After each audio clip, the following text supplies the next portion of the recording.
অন্যান্য শীর্ষ উলামায়ে কেরাম এবং সমবেত উলামা মাশায়েখ, আমার প্রাণপ্রিয় ধর্মপ্রাণ মুসলমান ভাই ও বন্ধুগণ,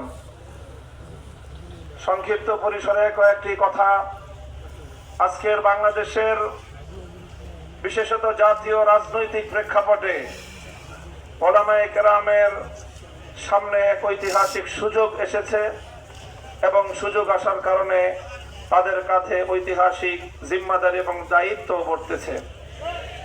আমরা যদি আজকের এই প্রেক্ষাপটে আমাদের দায়িত্ব পালনে ব্যর্থ হই, ইতিহাস আমাদেরকে ক্ষমা করবে না। এই জন্য যাদের কাঁধে দায়িত্বের বোঝা, আমরা শুধুমাত্র এক একজন ব্যক্তি নই।